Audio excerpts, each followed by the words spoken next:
Good morning. Is that us on here again, Ross? That's us, we're here. We're famous again. Is this just like the things you see on like This is like really live because I'm 10 minutes late this morning. Aye. Let's get our see wee the cameras. things that There we go. you see Are we YouTube, on? see the things you see on YouTube and that, like guys like Joe Rogan and that. Joe Rogan. No, Yeah. the guys that maybe 500,000 Yeah, people yeah. listening to it. They're That's saying they'd funny. be just like that. He emailed me last night. You're joking? Joe Rogan, aye. He's wanting us to do a live next Oh, weekend. right, that's brilliant. Is that Saturday morning? Saturday morning live. Good, that suits me fine. If it's a Saturday morning, that gives us Good morning. Saturday, the 14th of November. Live at the Hilton Hotel in Bells Hill. And Francis and I got together Tuesday. Yep, And did a wee that's live Tuesday, just I talking think it about was, current aye. affairs.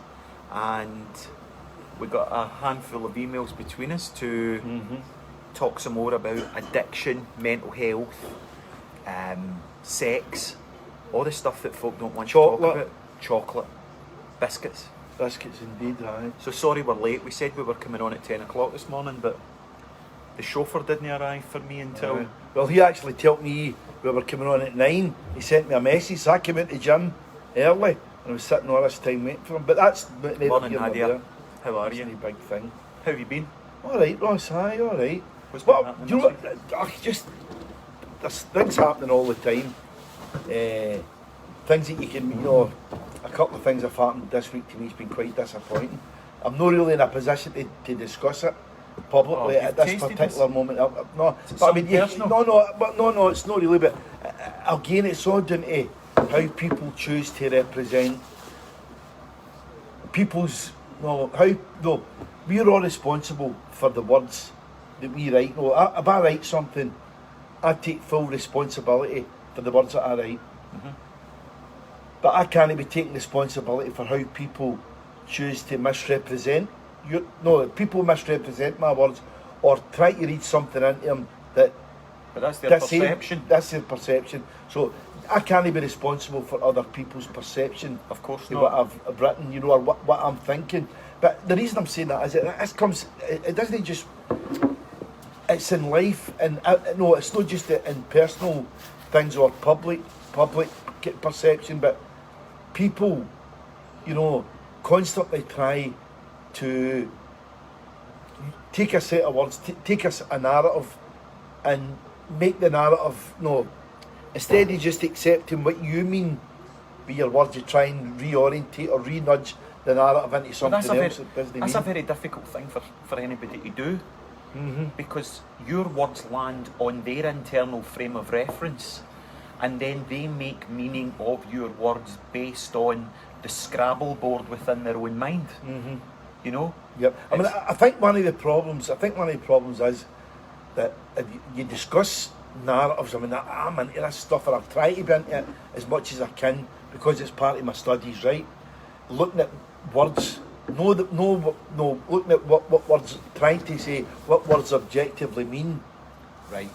Then looking at how people try and perceive words, or how they try and represent them or misrepresent words. And what I'm thinking is, that it's like a lot of this is down to the way politics has become so binary, in sense it's everything is black and white. Yes.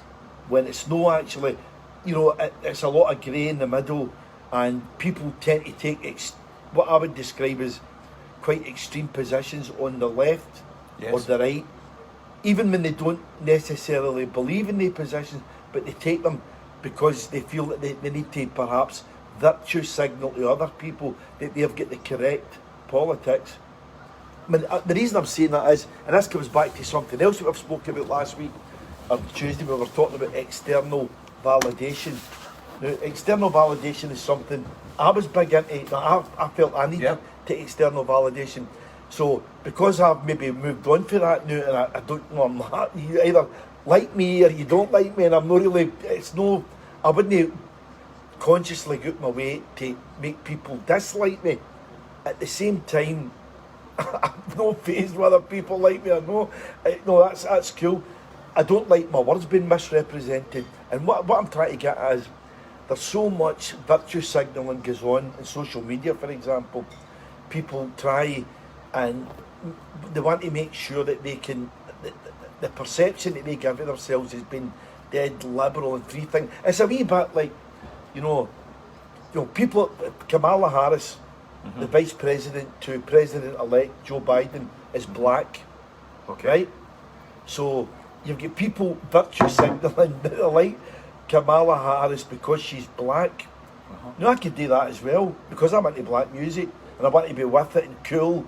So I'm into Kamala Harris as well. I could also virtue signal that I'm into Joe Biden because Joe Biden's Irish Catholic heritage, the same as me. So I can. That's the Democratic ticket for the American presidency is right up my street. I love black music and I'm of Irish Catholic heritage. And what's happened? Kamala Harris is black. Joe Biden's Irish Catholic heritage. Virtue signal that I don't agree with so much. No, I don't feel the need to take up positions. I want and we mentioned this on Tuesday as well. I would far rather take a critical position, judge every single issue on its merits, than go into a huge virtue signalling thing about, she's black, we need to support Kamala Harris because she's black. Or Joe Biden's an Irish Catholic. It's brilliant, isn't it? Yeah. But it's a lot harder, but it's a lot more rewarding, personally, to be able to stand and say, no, I want to be a critical thinker. I want to judge every single position, every situation on its merits. But to be a critical thinker, you have to put aside your conditioning and also accept that you might be wrong. Yes. Right, and that position that you've stood upon is a position that gives you meaning. It makes you feel safe. As long as I think this way, I'm safe. Even if that way that you're thinking is detrimental to your mental health, your physical health. Yep, absolutely. But what I'm trying to say is, again, getting back to what we were talking about Tuesday, it's a lot safer to get yourself kind of stuck or cemented into an ideological silo.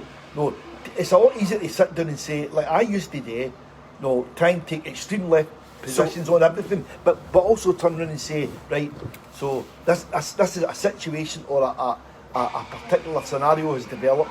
What is the correct left-wing position to assume for this situation, or right-wing position, or whatever? Instead of just looking at it without looking at it through ideological blinkers and say, what do I think? Yep, okay. The stage I'm getting at now is that I detest ideology. I detest it, and I think people should take their own positions. But were you not admittedly stuck in an ideological way of thinking? Massively. Right. Massively. So when you're saying you're getting disappointed by people's inability to read other narratives other than their own ideological position on the chessboard, then what you may be doing is judging yourself for the part of you that used to be a rigid ideological thinker. I am disgusted. Massively, man. Are you disappointed at the external people for their position, or are you not letting yourself off the hook and not forgiving yourself for the part of you that used to be an ideological thinker? Yes. I think a lot of this is me looking at things through different lenses. Okay, so we all look at things through different lenses. I'm looking at things things through a lens that's saying, my lens now, my self-perception is looking at stuff now and saying, I believe that, but I don't believe in it now. But I see other people, falling into the same stuff, and it's really, resonating with you. Aye, but it's really myself, my former self. I'm disgusted, mate. Yes, absolutely. Absolutely. So when you're sharing that you're disappointed on people's ideological viewpoints about their inability to look 3, 4 and 5th dimensionally around a 2-dimensional set of text, that's upsetting you. But it's not the external, it sounds, that's upsetting you. The internal. It's the internal aspect of yourself that you were very cemented into a left-winged ideological way of thinking. Very much so. As my granny used to say, Frank, every time you point a finger, there's 3 fingers pointing back at you. So as you're getting disappointed by the external, Yeah. and these people that are coming towards you on a platform of social media, what the gift is that anywhere that you're getting triggered by their behaviour is to look inward at yourself and forgive yourself for being like that. Yeah. And we also discussed last week that forgiveness is a process that you need to get through. It's not just something that's just going to happen like that. Well, it could do. It could. No, I don't think it's going to happen to you. I say, my thing is... Wait a minute. Now, we spoke about something and I said I had lost a lot of time to depression, probably 5 years after I split up with my partner. Now, when I did eventually become free of that, it happened instantly. Yep. Right? But why did I choose to hang on to it for 5 years? Because there was a part of me enjoyed the bitterness, enjoyed the anger, Yes. enjoyed the frustration, Yep. right? Enjoyed pointing the finger and blaming the external. Yeah. And where did that get me? It got me nowhere, it got me stuck. But sometimes we like being stuck in a particular... Of course we do, we love being stuck. It's We safe love because it. We don't want to move on. No. And in a sense, that's Wait, why... nobody wants to But move I on. remember over the last maybe 10 years, now, this is obviously tied up with me kicking the booze and that, right? But from that period, I've seen myself, I know that I've moved and my politics have changed and all that through that period. So while I was drinking, I was stuck in a particular groove Yeah. that suited. No, it was safe. You Well, couldn't it get a felt hand on it. safe. You felt safe. You felt safe, and as I said to you, but we'd stuck in this particular groove, and you could retreat to that when other external issues maybe threatened your sense of self-being, your sense of self-worth. So you could retreat into this ideological silo that you were in. And what we're saying is it can be, at the start anyway, it's a lot more difficult to let go, but it's ultimately a lot more rewarding in the long term if you can manage to move. No, thinking the same way for 30 years, in terms of ideology, in terms of politics even, in terms of not being willing to accept alternative ways of framing arguments or framing the way to look at the world, or alternative perspectives, is ultimately self-defeating and feeds into really an analysis that's weak and poor, counterproductive to your own well-being, and doesn't help you.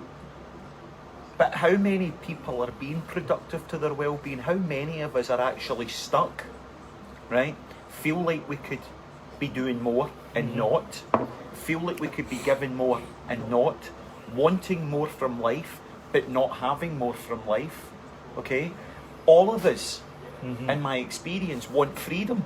Yeah. We all want freedom. But when you give...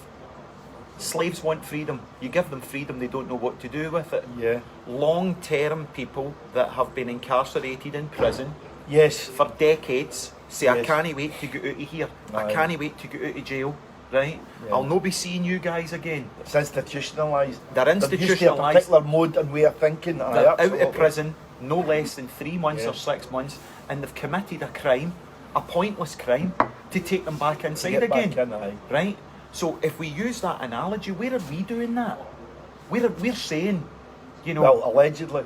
we're saying we want freedom. Aye. We're saying we want it. Yeah. But actually we get something. So this week, you got disappointment out of the way that somebody interpreted what you said. Yes. Right? But what they never actually got to do was spend the time to dig deeper into you. To say, Frank, what did you really mean by that? Could you explain that a wee bit more? What people do is just jump onto their meaning absolutely, of it and absolutely. dance all over your Yeah, words. Yes, are flawed perceptions, or can I even say an unthinking and an uncritical view of other people's work. Yes. Not being willing to say not being willing to sort of dig deeper into finding out what exactly do these words mean. Yes. And Yes. am I misrepresenting words? Or not being able to take a more comprehensive view of things, but seeing them through this but that's narrow vision. But that's their prerogative. Yes, it is, aye. And only what we can do is only be open and receptive to them when they move towards us, when they look for clarity. Yeah. But they perhaps unconsciously don't want clarity, don't want to look at what you've said from another perspective, okay? Because somewhere they want to get caught up in their righteousness and that their belief system and that you're wrong and they're right. Right, can I say something here? As an example, right? You know, because I don't support the Scottish National Party, right? Some people seem to think I'm a lackey of British imperialism, right? It's crazy stuff, right? However, other ways to look at it, no. You've got to have this sort of a hostility towards the concept of the UK or Britain, right? Would this be the same Britain that sent me to a grammar school, one of the best grammar schools in Scotland, the Ladies' High School, that allowed me to completely fuck up when I left school, that let me go back to college when I was 31. It got me into Strathclyde University, one of the best universities in Scotland, that then let me 20 years later go back to university to get a postgraduate qualification in career guidance. That's now enabled me to go back to university again to do a PhD. No, so what I'm trying to say is, it's no Scotland, no, this representation of the UK as an evil entity, or Britain as an evil entity, when it's done all these amazing things for me personally. You know, you know, it's just, but this is what happens when you get into this binary politics where everything is good and bad. No, it's too black and white. Life isn't black and white. Life is full of grey. Oh, wow. You know, and I don't want, no, it's the whole thing about being, I've said this for years and years, I'm riddled with contradictions and inconsistencies and everything, and in a million different things. I'm riddled with inconsistencies and contradictions. So is everybody else. Yeah. So is everybody else. Yeah. You know, so try to set things up, you know, the whole virtue signalling thing about politics and history or whatever, knowing the right way to look at things and the wrong way to look at things. It's all mythical. You know, it's all mythical. Does that make sense? Makes complete At sense. all? Makes complete sense. Aye, there's many different ways, but I was why I disappeared off there was I was doing a podcast on Wednesday night with a couple of guys, and it was on the imposter syndrome, right? Yes. And then you and I have discussed this in the past as well. And then I was chatting with a couple of friends, Libby MacArthur and Anne Hughes yesterday, and we got onto the topic of the imposter syndrome, and it seems to be everywhere. But what you were saying there was that you were full of inconsistencies. If you're full of inconsistencies, I'm full of inconsistencies. Are all these people that are watching this full of inconsistencies? Perhaps. But if I can admit that I look over my shoulder and think I'm going to get caught any minute now, I'm going to get caught, or I've not got the skills to do this, I'm an imposter, I'm a fraudulent. Everybody feels that. Yeah. But nobody's willing to accept that at some point in their life they have felt like a fraud or a failure. Yes. And I've got to say, I think this feeds into the absolutely perfect world of social media. Yes. Where people are given a representation of themselves that life can't be so, life isn't perfect. There is no heaven on earth, which feeds into something else I hope me and you'll be able to talk about, possibly nobody day, because it would take too long, about the whole idea of moral relativism and people who try to present themselves as perfect.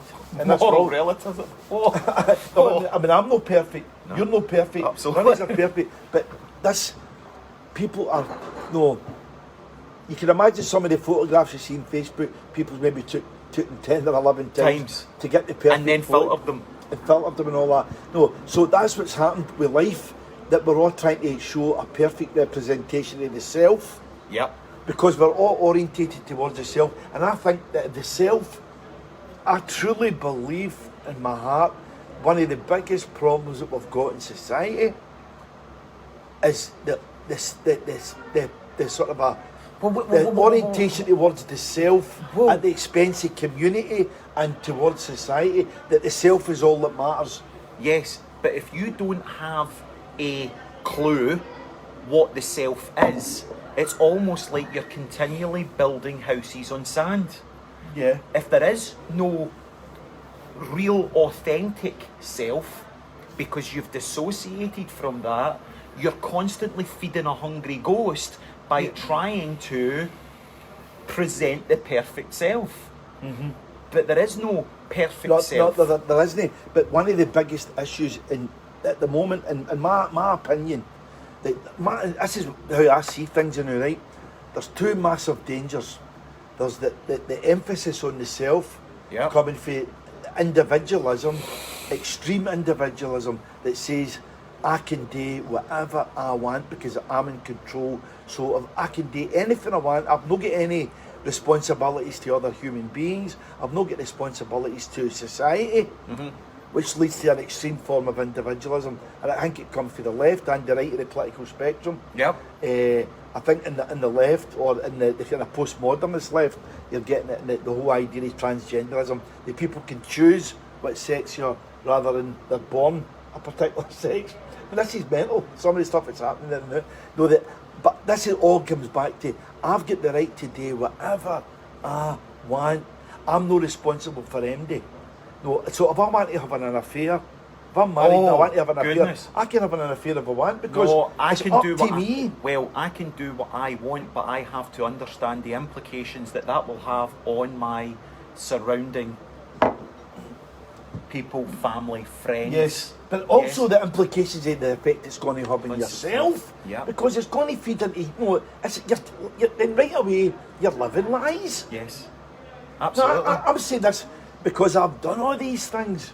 And I'm not saying it in a kind of virtue cycle way. And what I'm trying to say is, it affects the self in a detrimental way when you live a lie.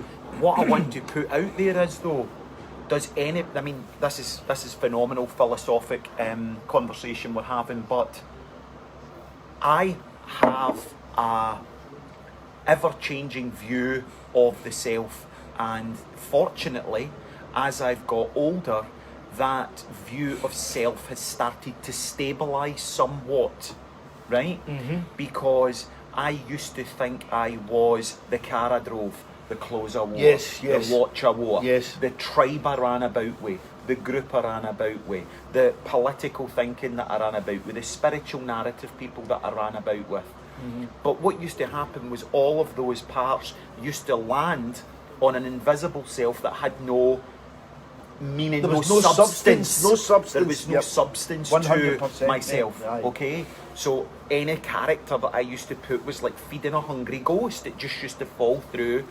Yes, the self that had no substance. Yeah. Fortunately, through age, the substance of a self that matters is more concrete, and I don't feel that I need to fit into a particular tribe, follow a particular guru, follow a particular methodology or meaning. It's like I choose to follow Christianity now. Does that mean that I'm a Christian? No.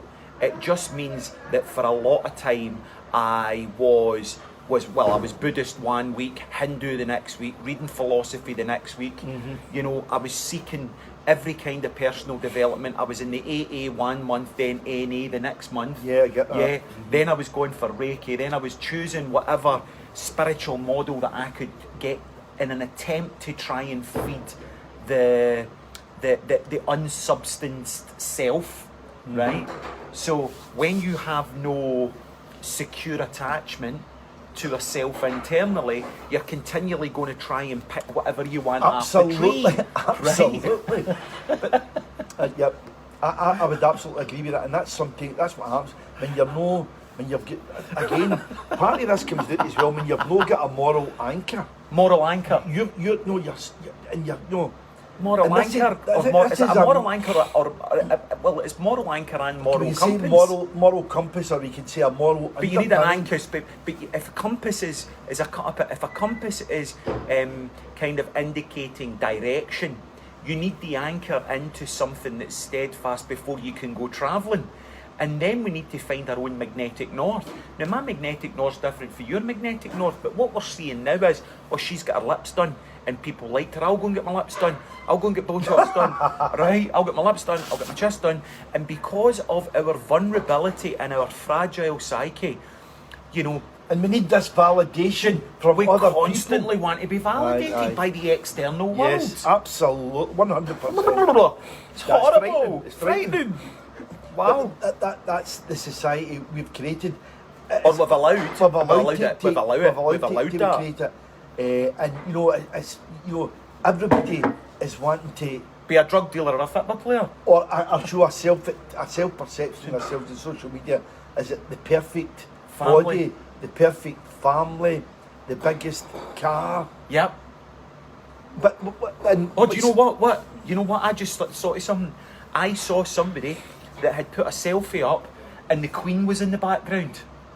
You know what I mean? But the Queen was facing the other way. But the person took a picture, Aye. right, with the Queen. What are you trying to kid on that you were having dinner with the Queen? That you were having lunch you know with what the it's Queen? like, Ross? I think it's like society's become so skewed in terms of its sense of, and this is, I believe this with all my heart, that some, you know, it's like, you know, I do a lot of work in Africa Yes. with over maybe 1,200 kids in 3 different schools, deaf kids, and people can't look at me or look at the work that Project Gambia does in Africa, look at that in itself in isolation, other than trying to see society, the way we're developed, I think, is people look at things and say, why would you do something for other people? Oh. You must be getting something out of it.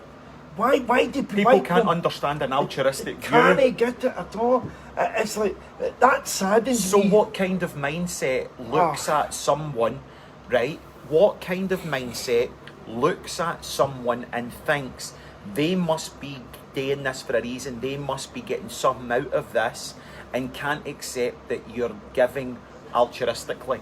Why do you think that is? Because our sense of community has become so, in my opinion, our sense of community and solidarity with other people, solidarity with other humans, solidarity with less countries who are less developed, has become distorted and massively distorted when people can't understand that why would you want to do something for other people when you're getting tons of it for yourself, because you're getting that sense You're of, getting a spiritual you're getting reward. a sense of worth. And value. But is it- society's developed in such a way, I think, particularly in the West, where we've become so obsessed with ourselves.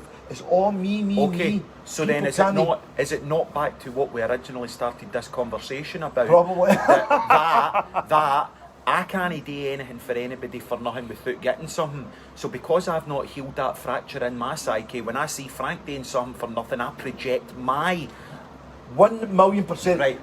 Absolutely, that's how I see it. I project my internal narrative off to him. I repress. Right, I aye. repress that I'm a user and he's a user. But can you see what the whole thing about the self? Everybody 100%. thinks that everybody else thinks the way they 100%. think. Of course they do. Everybody sees How- things through how- their how- subjective reality. How narcissistic is that? It's absolutely not How narcissistic. omnipotent is Aye, that? but this is what happens with people see their subjective reality as the only truth. reality. Is the truth when it's not Not the the truth. truth. My subjective reality is the truth. Yours No, is of course not. I feel it's true to me, but what you're learning is that I can navigate and swim in the waters of your subjective experience if you would allow me, and I had enough faith to enter into it while still holding on to my own moral anchor, if you like, and travel with you and explore it with you and maybe learn something about myself and stretch my own mind to new levels. But people that have not had guidance are terrible to embark on that inner journey, especially entering into your inner world with you when they've got no anchor. They've become fundamentalists to a belief system that they believe's keeping them safe. And because it's a lot easier to remain stuck in that particular belief system, yes, it means you're unable to encounter you're alternative rigid. realities You or can't. alternative ways of looking at the world. You can't. It's impossible. Or being able to imagine it's impossible. that because you think, because the way you think isn't necessarily correct, or isn't the way the rest of the world think. You become stuck in a way thinking, but it that's doesn't what's add got, anything to but your is life. that not what's got us all stuck? You know, we call it a mindset because it's like a TV set, and quite literally we have got the power at our fingertips to get up and change the channel and watch a different movie at any given time. But can I say But something? we became habitualised to last BBC week as One. well. Aye, we spoke about this last week as well. But we were trying to talk about, we get stuck into grooves, Yep. if you like. No, and if you've always watch BBC One, even saying to you, no, don't you try BBC Two. BBC Two is quite an existential threat to some people because they've always done things in a certain way. You'll ask them to do things different. Yep. I mean, it's like the whole thing about me getting involved with Project Gambia 10 years ago.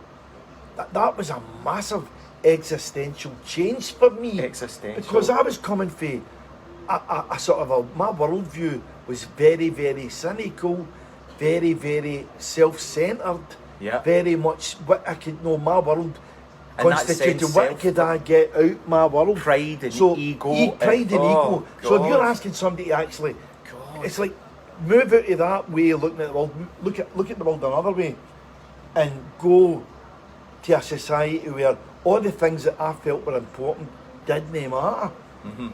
You know, that people were actually relying on you to make sure they ate that day. So that constituted a massive change for me. Uh-huh. And I think what happens is that we all become stuck in ways of looking at the world, but because it's our way of looking at the world doesn't necessarily mean that it's the right way. It's only way or the right way. Absolutely. Wow. Absolutely, mate. Wow. And all of those ways of thinking keeps us out of union. It keeps us out of unity. It keeps us out of oneness, togetherness, and it keeps us very separate that way. It keeps us very division. And if you're in a divided mindset, you're always going to look at your reality from a black and white perspective. Mm-hmm. There can't be any other shades. But this is a major issue, is that everybody adopts positions. I don't believe it. A lot of people adopt positions. I don't believe they've actually thought about it. No. They adopt positions. He's doing it. I'm going to do the same. And also, I think that's a position to adopt, to look trendy, to look with it and all that. The whole thing about, no. Like how many people have took drugs because they wanted to take drugs or just fit into a peer group? This is a big thing with me, is people try to fit in with peer groups. Now it's all very well. I know if I was the 20-year-old Frank Devine, wouldn't be saying this. I probably would be seeing things differently. But that might be because I obviously didn't have maybe the knowledge I've gained has changed the way I look at the world. But I wouldn't be saying that. However, the way you see, if you see the world in a particular light, I seen the world in a particular light when I was 20 or 30 or 40 or 50, and everybody at 60 nearly, and everybody keeps changing, but you're no really factoring in. People's going to keep changing. You're always going to keep changing, and hopefully what's going to happen is that you're going to move. I like to think that I'm moving from being self-centred, but slowly but surely moving. But if I interject, the main component that allowed you to transition between one way of thinking and another came from one solidarity, which was to say, I'm wrong, I'm sorry. I'm sorry. Yeah. Right? And grieve the lost time through being habitualised to one particular narrative. Yeah. I think I don't think, and you'll agree with me here, I'm pretty sure, the whole thing about being able to say I'm sorry, that is so difficult for people to say. It's alright for me, that was very difficult for me to say 10 years ago. Yes. Now I can look at things and say, I got that wrong. Jesus Christ, the things that I've done in the past that were absolutely morally unacceptable. Yeah. Now, I believe that I believe now that if I conscious, this is in my hand to heart, I believe that if my actions consciously hurt another human being, they're wrong actions. No, that's the way I see the world now. Yeah. And it's no ordinary, I need to do what's right for me. We all do what's right for each other. Correct. The world is going to... Yes. One of the problems, I think, is that this is what we're doing. We're all seeing the world for our own self-perception. Yes. And that self-perception isn't the same as somebody else. No, so if we all do what's right for us, things aren't going to work. No, there needs to be an we're going to stay stuck. Which is why I say there needs to be an objective truth, as opposed to my truth, or your truth, or that guy sitting there. But what would that objective truth be? Well, oneness, freedom, love, understanding. I believe what would it be? I believe it's rooted in. I believe that it's rooted in natural law. No, that there's objective truths. There is I believe there's objective truths. For example, and I don't want to get in a massive moral debate about this, but we'll just briefly touch on it. You could look at abortion and euthanasia. Throughout history, throughout time, recorded time, and even before recorded time, there was a time when life began, and there was a time when life ended. In so many Western-orientated countries now, when life begins and when life ends is a social construct. It is a social construct. There's no, we can debate it. People are saying, no, well, you can have abortion up to 10 weeks, or you can have abortion up to 20 weeks, or you can have abortion after the baby's born. Or once the child's born, for the first day, you can let the baby starve to death, and that's allowed. Which really bringing us right back to infanticide. I'm using this as an example here. It's happening with euthanasia as well, in my opinion. Mm-hmm. So what I'm trying to say is that there is no... When life begins and when life ends, it's become blurred. It's become a social construct dependent on whatever government's in power, whatever policies, whatever social policies are being followed, as opposed to the way it's been from time immemorial in every single society. Apart from maybe ancient Rome at one stage when infanticide was all right. Mm-hmm. But in what I'm trying to say is the whole concept of time, the whole concept of truth, the whole concept of reality is becoming more or less, it's becoming clouded in a moral fog, and there's no definitive time when people were born and when you die. Or, no, the natural life, if you like. The natural law is being controlled and changed, manipulated. Well, it has been. It absolutely has been. Because, it's like social... when life begins and when life ends, in Western countries, has become a social construct. Mm-hmm. That's the way I see it. That's the way I see it, brother. Interesting. Something I'm sure will develop. Well, if enough people's interested in it in the coming weeks. That phone's gone again. Somebody text, I wonder who it is. Look, thousands of people just saying, that's amazing, Frank, what you and Ross is talking about. That's amazing, isn't it? Wow. Look, Joe Rogan raging because we've not been on his show. You know something that I've been thinking about that has been with me this week is self-sabotage. Yeah. Self-sabotage. I've been thinking a bit about self-sabotage this week. Not that I have I self-sabotaged this week. Possibly. But well, I've not climbed a mountain this week, and I'm starting to think that I might have. Funny enough, I talked about climbing just before you come in. Stephen Murray was here with his boy Lee, right? And he was like, because I'd said to him before, he was going in the session before I was in, and he was coming in, he's like, I need to go in and see Ross here. But he's fascinated with the stuff that you're doing, like jumping in cold frozen water, frozen cold 7 o'clock in the morning, and climbing mountains and all that type of stuff. Love it, it's brilliant. Like, I want to get into that taste, so you might join in. And I just not been up a mountain this week and thought, am I self-sabotaging here? I'm only self-sabotaging when I try and fall back into those debilitating thought processes of behaviour. And how many of us go out and do something and then say, I'm not going to do that again? I'm not doing that again. I'm not going to do that again. And then we just keep repeating those cycles of behaviour that end up putting us into a very tight prison. But what we're not accepting is that we're the architect and the builder of that prison that we're creating for ourselves. Right? And does that come for guilt? And does that come for shame? And I was having a conversation yesterday with Anne, and not to get all religious on us, but I really love that story in the Bible about Adam and Eve and how they ate this fruit for the forbidden tree. And I've studied that particular passage over and over again because it just means so much to me. Not in a religious way, Frank, but in a way of the very first thing that we did, which was the action. So psychology's thoughts, feelings, actions. So if we work back the way when we read that passage in the Bible, the first thing that we did was we covered our nakedness. Because we were naked. Right? We were metaphorically vulnerable. Yes. And then we covered that vulnerability. That was the action.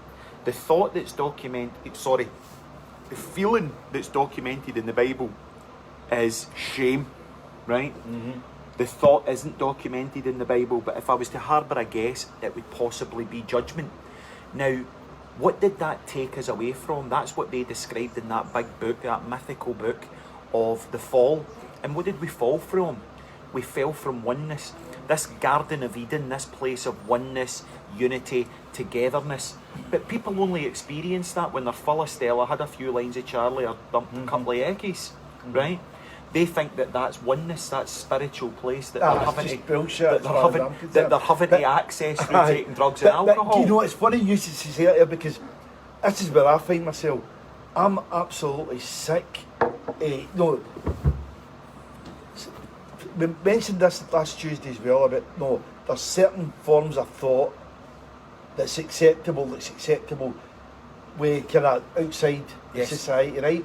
And if you think outside that, you're seen as being you're mad, or you're deranged. See the thing, I absolutely see we were talking about religion there. You felt you had to qualify. We know what you're going about religion. I'm inclined now to go like that. No, this is what I'm talking about. See, if you don't like what I'm talking about, I don't care. This is the way I see things now. I'm not interested anymore in writing something so that you get likes off people on Facebook. I'm not caring if people don't agree with me. I'm interested in making sure that whatever I say is my truth. My conception of the truth matters more than your feelings. I don't think your feelings matter. In the big scheme of things, I don't want to say anything that's going to hurt you. But your feelings don't matter in the big picture. They're for All you that matters is my truth. Yep. Your feelings are for you to deal with and for you to process. Yes, but that's not happening now, because we've got to a stage where blame culture. And it's horrendous what's happening. Where it's leading to, it's becoming infantilised. We're disabling people. People don't feel able to comment on stuff anymore. Or whatever you say, don't hurt MD. So whatever you say, make sure that you don't hurt anybody else's feelings. It's leading society, and we're going to end up with a very, very thin place where people can comment and stuff, or no comment and stuff, and anybody that thinks that particular ideological groove is going to be othered, if you like. I mean, what's good with me sitting with you right now is I can see things like transgenderism is a pile of absolute pish. Transgender theory is horrendous, and it's going to destroy families. It's going to lead families into all sorts of serious problems in the future. And I listened to a podcast this morning for the New Culture Forum when I was in the gym, talking about, we're getting to the stage here when, it's like kids' lives are getting destroyed because adults are unable to turn around and say to them, listen, hen, or listen, son, no. You're not getting that, and we don't. No, you might say, if you don't help, let me do this, I'm going to commit suicide. But I'm saying no to you. I'm saying no to you. And when you don't do that, what you do is there's a role reversal. That what it actually does is it gives the parents are becoming the adults. The parents are becoming the children. The children are becoming the adults. What I mean by that is that when you give a child too much power, if you like, you're destroying. what you create is anxiety. Aye, you're destroying. Because I see it. I work in a school. You I wouldn't work give- in education, Ross, for 20 years. Yeah. I see it Yeah. with kids every single day of my life. Yeah. Where parents have become emasculated, but they're Yeah, unable to absolutely. say no to their kids. Absolutely. So instead of saying no to their kids, they're involved with other parents in a race or a scramble to Yeah. buy as many Yeah. electronic goods as they possibly Yeah. get the kids whatever they want. So I they seen can a go to school. 14-year-old with a Balenciaga Balaga trainers on, £600. Aye, I'm not surprised. £600 on a 14-year-old boy's Aye, trainers. I'm not surprised. Wow. Well, where do you go from there? No, If you're it's 14-year-old crazy. and you're wearing £600 Aye. Balenciaga Ross, Balaga trainers, you're what are you right, going to get Ross, when you're 24 or Ross, 34 see, or 44? Ross, see the school I work in. I work in a school that's got it's quite a mixed social. You've got kids from kind of very wealthy areas and kids from areas that are kind of really marked by economic deprivation. I seen one kid coming to school one day, just passed their driving test, in a brand new Merc.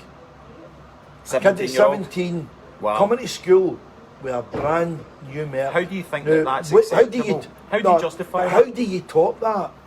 What do you Where teach? does she what go? do you Where's te- her goals going to Aye. be? Well, what do you teach a kid at Or 17? you take more goals away from her by giving her that? Aye. How do you teach somebody at 17 years of age about morality, or about how if you you've give got them the keys to, of a or about brand how new you've got Mercedes? to work for things? Aye. If you're going to buy a kid at 17 a new Merc Mercedes. to go to school, Or let them use it? No, I know it's go to ludicrous. school.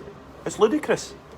And then what does that and set, other what kids- does that can I say set up in the something? minds of the other kids? Other kids are going to school, the same school, in the same class, and they can't afford trainers.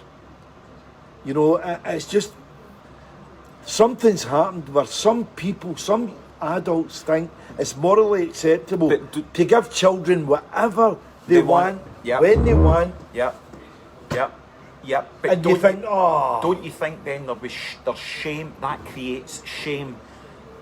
Because there was shame around about poverty. Now that's going to set up shame around about affluence. Because if they're sitting in their brand new Mercedes and they've came to school in it and they're looking at somebody across the classroom that can't afford trainers, unless you're a sociopath, you're going to feel that. I think so. You're going to feel that. But what you need to, you can look at how kids are and the way kids are brought up and the kind of social background of kids, and then you've got to look at the parents and say, it's all very well blaming the kids, but the kids aren't to blame here. It's not for to blame the the kids. society that they're getting brought up in. Of course it's not. If they're getting brought up, if they think that if the parents think it's Segregation right or to get kids. But then you go back to the parents. I'm that using would- an extreme example, of course. Every Of every course. kid that wears sectarian passes- songs, taking your kid to football games, teaching them division over connection. Sitting there shouting UVF or IRA No, when you're doing that with your children. I think the whole thing, the kind of main problem I've got now, and not the main problem I've got, one of the problems I've got that's a byproduct of affluence is this, is that the way that some young people are getting brought up. Some young people are going to school. I can only speak from my experience again, with £500 worth a year on going to school, and other kids are going to school With nothing. with nothing. And coming from What happened to the good old days is everybody wore the same uniform. Well, that's a real hobby horse. I detest kids not wearing a school uniform. I detest other stuff as well. I know I'll probably get shot by a firing squad or something like that. I hate kids not walking to school. I think it's the worst thing. That's causing a lot of obesity as well. Yeah. Kids are just not walking to school. They're getting lifted and laid. It's shocking. They're getting lifted Sure. and laid. But But you we're just want- creating that. We're because creating we're that. failing.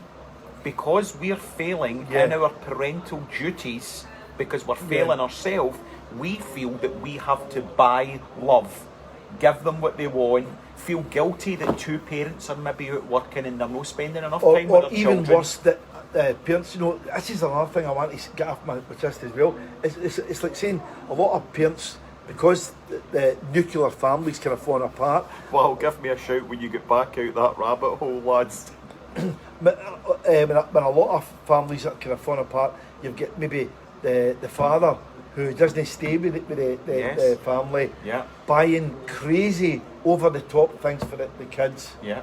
And That's it's not not new. helping. That's not It's not new, new. but it's not It's helping. not new, but it's not helping. It's because it's like becoming everyone's all into goods and things to give. Everyone's isn't all about things. Or look at the level of separated families that has developed in the last 20, 30, 40 years. That's horrendous. You know, look at the fathers that aren't with their children, that are being emancipated and castrated by the mothers. 1 So million you've got %. wee boys. Yeah, You've got wee boys that are getting brought up with their mums in single parent families, and perhaps they're very, very angry at the father that's left, and then the father gets castrated and chastised. But what the parent doesn't realise, that in doing that, they're actually castrating and chastising the boy child within the house. Yeah, absolutely. And a wee bit, it's like stuff. And then back to a sense of self. How do you get a sense of self when you're trying to meet yourself reflected through the eyes of your caregivers, but your caregivers can't take care of themselves? Yep. Wow. Yep. Yes. How long we been blaring? God knows, I'll tell you, mate. Oh, 45, 50 minutes. It's not bad, actually, isn't it, though? Doing all right. There's not bad. Mr. Gribbin just tuned in from London. I think as well, there's all these things that you're not able to say anymore, right? But, you know, it's like, see, by and large, I think children are better brought up with a mother and a father. By and large. You're not allowed to say that, but You're not I would allowed to say it, but agree. I'm saying, no, there's a million wee things like that now, that you're not, that's not to say that that's only, but that to me is the ideal type family structure. Well, I think an structure. I would go a different sort of angle than you. That I very much value that sort of First Nations mentality, where the grandparents take a lot more to do with the upbringing of the grandchild. Grandparents are bringing up kids nowadays to a great extent. Yes, because the parents haven't got the ability to Don't get parent the ability. themselves. No, they don't know how, and because they're still obsessed with the me. The way I was, me. I come first. My feelings come first, and my feelings override my concerns of what I should be doing with my offspring. Because I don't want to grow up. I want to continue to go out, jump about, get blitzed, take drugs, do what I want, sleep Get with Balenciaga people, trainers. Get Balenciaga. 14-year-olds talking about getting their teeth whitened. Aye. Really? Or What? a dimension to that is the amount of kids you see in school with braces. Yes. That when I was a kid, that was seen as one kid, and I don't know what the percentage was, but very few Have you seen kids them? had braces. The wee pink Everybody's bits, the got braces clear now. ones, the wee blue. They're trendy now. Aye, they're They've trendy. made braces trendy. One time braces were anything but trendy. Aye, you know, they were they're metal. trendy now. Metal cage running about your teeth. Wow. Trendy now, but I that's enjoy blathering that's with the you, way Franco. society- Aye, It's me as good, well, isn't it? mate. Aye. We got a lot of messages. Because there's about that the much, there's that much to stuff to discuss. talk about. And And I think a lot of us have everybody has their own ideas and opinions, and sometimes they don't even want to share that on the risk of being ridiculed. Aye, that's it. And I love working with young it's people great, as well. It's great and being above. See that thing of scared of being ridiculed? yes. Well, I'm not scared of being ridiculed. Yeah. But what I think but I know how difficult it is for a lot of people to go over that, or be scared, or be reticent about expressing their views in public. Yep. That is a big That's thing. almost getting dampened down, that you're not allowed to express your views in public, and that you've got to fit into Other people's narratives. or a social narrative. Yep. Or if you don't do this, then you won't be able to do that. If you don't get a vaccine, you won't be able to fly to Spain to visit your relatives. If you don't, That possibly could be an issue as well going forward. If you No, don't it's do all very this- well criticising people right away because they're anti-vaccine, but there is legitimate oh, concerns sorry, about that's the new one, isn't it? Yeah, it's the new That's one. that's aye. the new conspiracy And I've no doubt theorist. there is legitimate concerns about vaccinations. But even saying that now, you might be called a fascist because you've got concerns about vaccinations. Everything is all extreme. Everybody's taking extreme positions around everything. There is also legitimate concerns about the lockdown, the various lockdowns we've been in as well. I got into an interesting conversation about that yesterday. I don't know if we'll get time to share that interesting conversation, or at least I thought it was interesting. Mm-hmm. So, masks. I wear a mask to come in here. Wear a mask. Where's my mask? Yeah, and right, me. you've got a mask. We've got masks. And I was wondering about having a conversation with perhaps one of my psychologist friends, that how do we predict what the outcome in 25 years is going to be for a 1 week, 1 month, 3 month, now 6 month old baby that was born in March? How has seeing its mother wearing a mask going to affect its psychosexual stage of development? Yep. Because a child that's precognitive, that's intuitively making meaning from its environment, looks at all micro expressions on the face of the mother or the caregiver, and now, unless the mother's in the house locked down 24 hours a day, 7 days a week, there's a high percentage of the time that that child is with mother, but mother has got its face covered. Yep. What impact is that going to have on the developing brain of a child? I found that interesting to think about yesterday. I mean, God knows, Ross. But can I say something about the whole? God knows what impact the entire lockdown is going to have. Yes, at some stage in the future. Of course. You know, and no, that the fact that people no, but nobody's talking about that. No, they're not They're really talking about the global and economical. Yep, the economical. What is going to happen to our young people 15 or 20 years from now if this invisible elephant in the room of trauma is not discussed? We are going to have a pandemic that COVID-19 couldn't even touch. Yeah, absolutely. And even the mental health aspect or dynamic to this.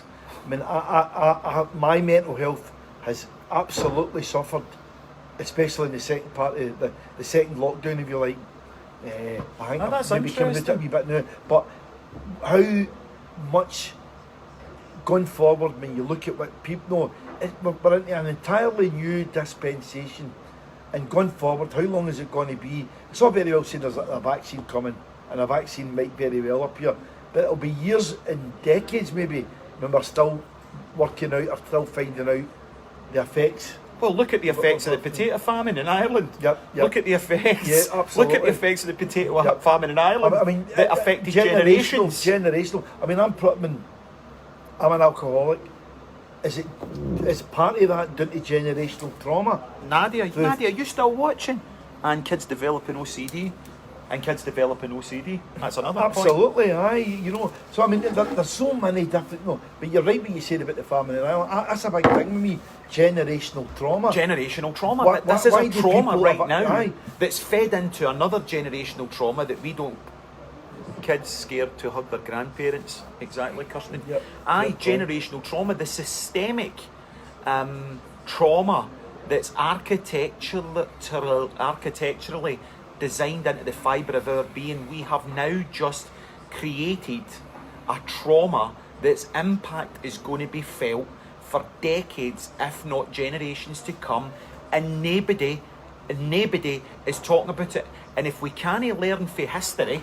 Can I say something here? This is quite important. That you touched on there about the famine in Ireland, right? Between 33 and 35% of the Scottish prison population.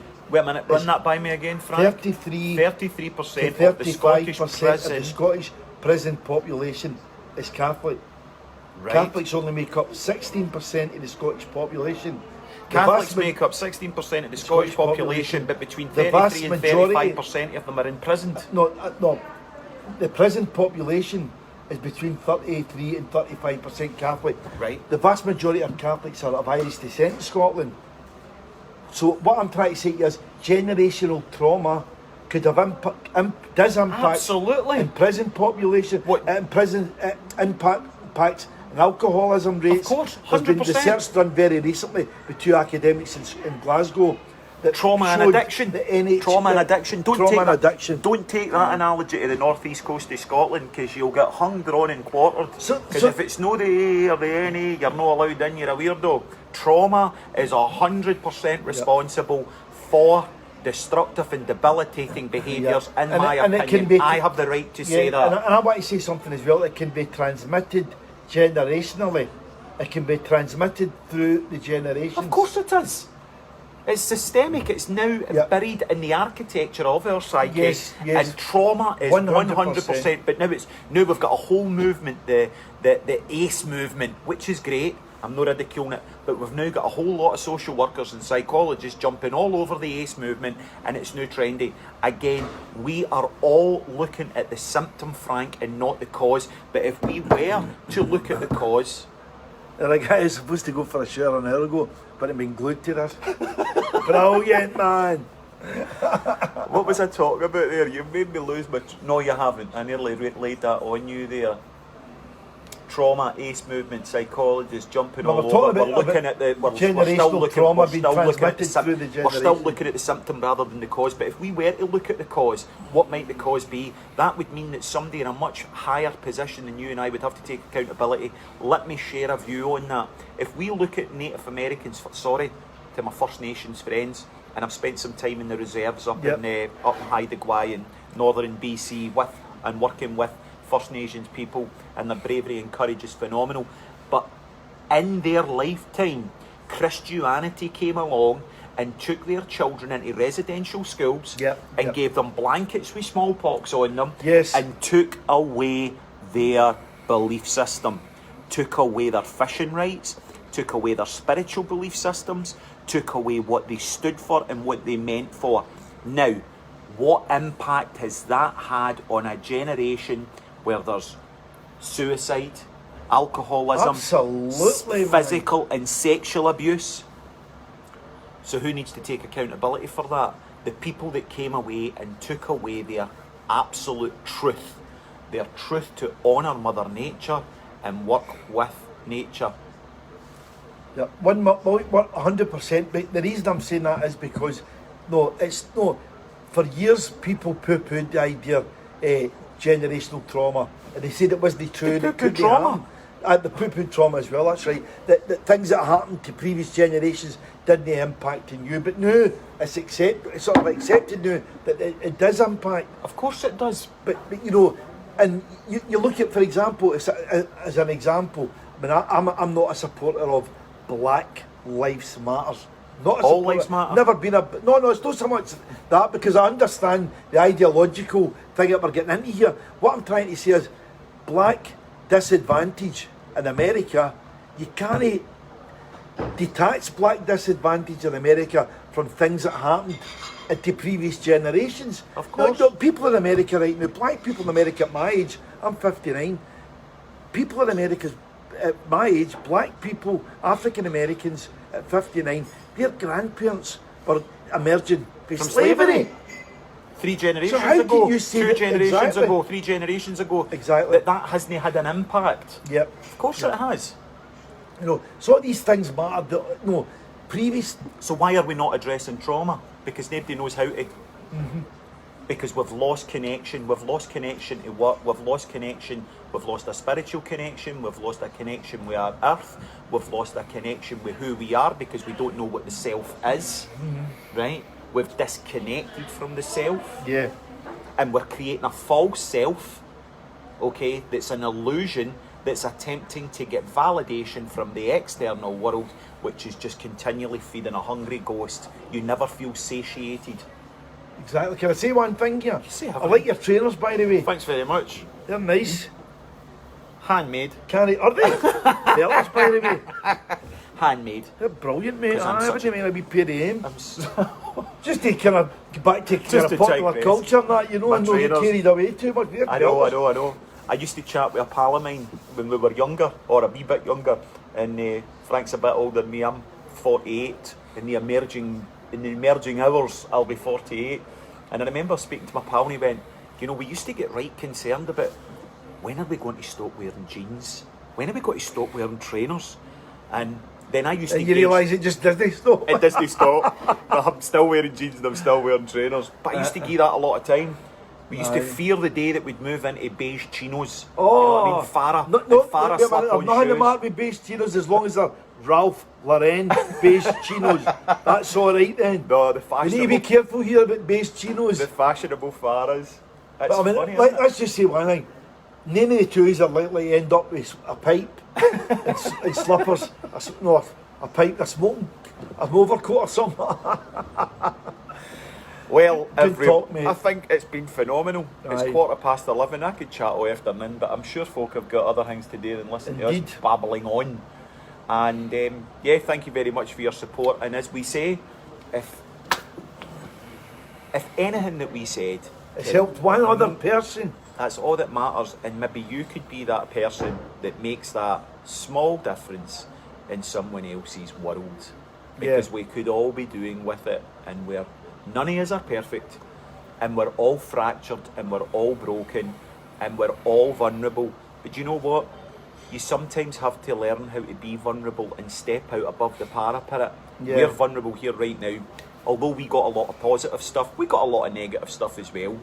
And Absolutely. I get a lot of negative stuff all the time, but I believe I'm coming for the right place. And well, I've got a sponsor that continually keeps me in check to try and come for the right place. Can I just I've one thing? not killed MD this week. If MD wants to give Ross or me money, if they can contact us through private messenger and Facebook. Joe Rogan, if you're out there, you want to use $500,000 to appear on one of your podcasts, you know we're here and we're willing. Cheers, Cheers, talking. Joe. Keep talking, guys. I've got to. Thank you, gentlemen. Have a blessed Saturday. Peace be with you. God bless. Bye. All the best. Bye now. That was funny.